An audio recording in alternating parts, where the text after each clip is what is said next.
Limitations of electromagnetic wave theory. Electromagnetic wave theory जहां पर light को एज वेव कंसिडर किया गया है, वो बहुत सारे properties light, reflection, refraction, interference, diffraction, ये सारे प्रॉपर्टीज को एक्सप्लेन करता है अगर लाइट को वेव हिसाब से कंसिडर करो। लेकिन अगर आप लाइट को वेव हिसाब से कंसिडर करोगे तो कुछ फिनोमेना ऐसा भी है जिसको लाइट का वेव नेचर से हम एक्सप्लेन नहीं कर सकते। उनमें से दो तो बहुत ही इंपॉर्टेंट है, एक है ब्लैक बॉडी रेडिएशन, एक है photo electric effect. So photo electric effect अगर हम थोड़ा सा डिस्कस करें तो हमें समझ आएगा। फोटो इलेक्ट्रिक इफेक्ट एक फिनोमेनन है जिसमें हम लाइट को अगर एज वेव सोचे तो उसका एक्सप्लेनेशन हमें नहीं मिलता है। फोटो इलेक्ट्रिक इफेक्ट क्या है? फोटो इलेक्ट्रिक इफेक्ट ये है कि when light with frequency greater than a certain minimum frequency strikes the metal surface, then electrons are ejected। तो हर एक मेटल के लिए ये जो मिनिमम फ्रीक्वेंसी वाला रेडिएशन चाहिए वो जो है अलग अलग है, क्योंकि हर एक मेटल का एटम का जो न्यूक्लियस और इलेक्ट्रॉन के बीच में अट्रैक्शन है वो डिफर करती है with the size of the atoms. जैसे अल्कली मेटल्स को अगर आप ले लो, लिथियम से लेकर के सीजियम तक अगर आओ तो आपको पता है कि atomic size increases as you go down the group. तो सीजियम के लिए इलेक्ट्रॉन और न्यूक्लियस के बीच में जो फोर्स ऑफ अट्रैक्शन है वो काफी कम है than compare to the force of attraction between the nucleus and the electrons in case of lithium. तो दैट इज वाई जो सीजियम के केस में जो है इलेक्ट्रोमैग्नेटिक रेडिएशन का फ्रीक्वेंसी आपको चाहिए, लिथियम के लिए वो डिफरेंट होगा। ठीक है, तो ये जो मिनिमम फ्रीक्वेंसी वाला रेडिएशन हमें यूज करना पड़ेगा for the ejection of the electron from the surface of the metal atom, इस फ्रीक्वेंसी को कहा जाता है threshold frequency. Threshold frequency is represented by new not. अभी देखिए, अगर हम इस फिनोमेनन को, फोटो इलेक्ट्रिक इफेक्ट को इलेक्ट्रोमैग्नेटिक वेव थ्योरी से हम एक्सप्लेन करने का कोशिश करें तो क्या इसका कोई रीजनेबल एक्सप्लेनेशन मिलते हैं आपको? मेटल सरफेस है, उसको ये जो रेडिएशन है इसको हम कहेंगे इंसिडेंट रेडिएशन, ये स्ट्राइक कर रहा है। और ये अगर वेव है, क्या वेव के अंदर ये कैपेसिटी है कि एटम के जो बाहर के शेल में इलेक्ट्रॉन है उसको नॉकआउट करके बाहर निकाल दे? ये पॉसिबल नहीं है। वेव कैसे करेगा ये तो कोई पार्टिकल नेचर वाला चीज ही चाहिए जो कि इलेक्ट्रॉन को न्यूक्लियस के अट्रैक्शन से जो है बाहर निकाल दे और वो बाहर निकल जाए।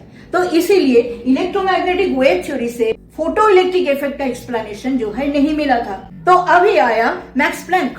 मैक्स प्लैंक का जो क्वांटम थ्योरी है जिसका नाम है Planck's quantum theory. Planck's quantum theory में उन्होंने क्या कहा? उन्होंने कहा कि एनर्जी इज एमिटेड और absorbed by a body discontinuously, not continuously.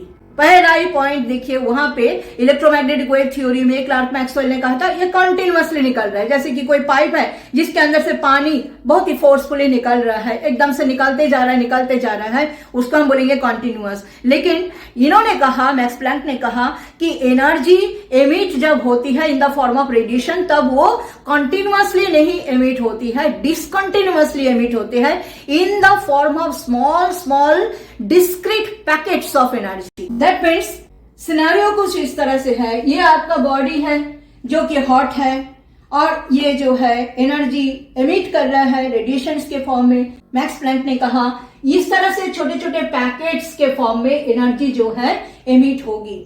अब ये पैकेट्स के बीच में ये जो डिसकंटिन्यूअस बोल रहा है ना कि एकदम से नहीं जा रहा है, लगातार नहीं निकल रहा है, डिसकंटिन्यूअसली एक एक पैकेट करके निकाल रहा है, तो इनके बीच में गैप जो है इतना कम है कि वो टाइम मेजर करना पॉसिबल नहीं है। लेकिन ये डिसकंटिन्यूअस है, कंटिन्यूअस नहीं है। ये जो पैकेट्स ऑफ एनर्जी, इनका नाम उन्होंने दिया क्वांटम। लाइट के केस में इसी को बोला है फोटोन। तो उन्होंने कहा कि ये जो फोटोन है, जो कि स्मॉल पैकेट्स ऑफ एनर्जी है, ये फोटोन का एनर्जी किस चीज पे डिपेंड करेगा? It will be directly proportional to the frequency of the radiation. जैसे कि आपको पता है कि आप व्हाइट लाइट का ही बात कर लो, white light is a combination of 7 colours जिसको हम बोलते हैं VIBGYOR, violet, indigo, blue, green, yellow, orange and red. ये जो 7 कलर्स के रेडिएशन है, इन सब का वेवलेंथ अलग अलग है, फ्रीक्वेंसी अलग अलग है। तो ये जो रेडिएशन है, एक एक कलर के रेडिएशन के अंदर जो फोटोन है उसका एनर्जी किसके ऊपर डिपेंड करेगा, उसका फ्रीक्वेंसी के ऊपर डिपेंड करेगा। तो आप बताओ ये जो 7 कलर्स है, ये 7 कलर्स में से कौन सा कलर का जो रेडिएशन है उसके अंदर फोटोन का एनर्जी सबसे मिनिमम होगा, जहां पर फ्रीक्वेंसी सबसे मिनिमम होगा। और हमें पता है कि रेड से लेकर के वायलेट तक frequency is gradually increasing. Frequency violet का सबसे ज्यादा है, रेड का सबसे कम है। दैट मीन्स रेड लाइट की जो फोटोन है उसकी जो एनर्जी है वो सबसे कम होगा, और वायलेट लाइट के अंदर जो फोटोन है उसकी फोटोन की एनर्जी जो है सबसे हाई होगा। Energy of the photon is directly proportional to frequency of the radiation. अगर हम प्रोपोर्शनलिटी साइन को हटाते हैं तो हम लिख सकते हैं E is equal to h nu. अब ये H क्या है, प्लैंक्स कांस्टेंट, और इसकी वैल्यू क्या है, इसकी वैल्यू है 6.626 into 10 to the power -34 joule second. ये है प्लैंक्स कांस्टेंट की वैल्यू, याद रखना पड़ेगा आपको। कई बार न्यूमेरिकल प्रॉब्लम में आपको प्रोवाइड करते हैं, कई बार नहीं भी करते हैं, तो आपको ये वैल्यू जो है बिल्कुल मेमोराइज करना पड़ेगा। तो एक बॉडी तब टोटल जितना अमाउंट में एनर्जी एब्जॉर्ब कर रहा है या तो एमिट कर रहा है, that will be some integral multiple of the number of photons. ठीक है, 4 फोटोन की एनर्जी भी एब्जॉर्ब कर सकते हैं, 5 फोटोन को भी रिलीज कर सकते हैं। So total amount of energy emitted or absorbed by a body will be E is equal to NH nu, where N is what? It is the number of photons. अब photon का energy का equation मिलने के बाद अब हम चलते हैं फोटो इलेक्ट्रिक इफेक्ट में, जहां पर इलेक्ट्रोमैग्नेटिक वेव थ्योरी एक्सप्लेन नहीं कर पाया था। उसमें अभी प्लैंक्स क्वांटम थ्योरी से एक्सप्लेनेशन हो गया। प्लैंक्स क्वांटम थ्योरी के हिसाब से एनर्जी जो है discontinuously in the form of small small packets, discrete packets में निकलते हैं, और इसको हम कहते हैं क्वांटम, और लाइट के केस में इसी को कहा जाता है फोटोन। तो ये जो सर्टेन मिनिमम फ्रीक्वेंसी वाला रेडिएशन रिक्वायर्ड है for the ejection of the electron from the metal surface, तो ये जो रेडिएशन है इसका तब फोटोन का एनर्जी क्या होगा, H इंटू न्यू नॉट हो जाएगा, जहां पर न्यू नॉट क्या है, it is the threshold frequency. So the minimum amount of the photon's energy which is required for the ejection of the electron from the surface of a metal atom, that is H into nu naught। इसको कहा जाता है work function, इसको W naught से express किया जाता है। अब देखो, अब अगर मेटल सरफेस में जो रेडिएशन हम इस्तेमाल कर रहा है इलेक्ट्रॉन की इजेक्शन के लिए, फोटो इलेक्ट्रिक इफेक्ट के लिए, अगर उसका फ्रीक्वेंसी थ्रेशोल्ड फ्रीक्वेंसी से भी ज्यादा होगा, इन दैट केस क्या होगा, फोटोन का एनर्जी हम किस तरह से रिप्रेजेंट करेंगे, उस रेडिएशन का फोटोन का एनर्जी हम लिखेंगे H न्यू। ठीक है ना, if H new is greater than H nu not, that means energy required for the ejection of the electron तो H न्यू नॉट है, और जो फोटोन को आप मेटल सरफेस को स्ट्राइक करने के लिए यूज कर रहे हो उस फोटोन का एनर्जी है H न्यू।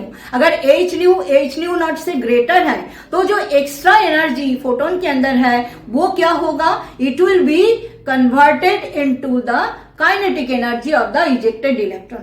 अगर आपने रेडिएशन जो इस्तेमाल किया इलेक्ट्रॉन के इजेक्शन के लिए, उसके फोटोन के जो फ्रीक्वेंसी है वो जस्ट थ्रेशोल्ड फ्रीक्वेंसी है, दैट मीन्स उसका जो एनर्जी है that is equal to H nu naught, जो कि थ्रेशोल्ड एनर्जी है। अगर वही आप इस्तेमाल करते हो तो इलेक्ट्रॉन जस्ट बाहर निकलेगा, उसके अंदर कोई काइनेटिक एनर्जी नहीं होगा, उसका काइनेटिक एनर्जी 0 होगा, दैट मीन्स उसकी वेलोसिटी भी 0 होगा। That means kinetic energy of the electron is half mv square, that will be equal to H new minus H nu not. H new क्या है, it is the energy of the photon of the radiation which is incident on the surface of the metal atom, और H nu not क्या है, it is the minimum energy of the photon जो कि electron की ejection के लिए चाहिए। दोनों का डिफरेंस क्या होगा, it will be the kinetic energy of the ejected electron। तो फोटो इलेक्ट्रिक इफेक्ट का अगर आपको न्यूमेरिकल प्रॉब्लम्स को सॉल्व करना है तो ये फॉर्मूला बहुत जरूरी है, इसी से ही फोटो इलेक्ट्रिक इफेक्ट का जो न्यूमेरिकल प्रॉब्लम्स है वो सॉल्व होगा।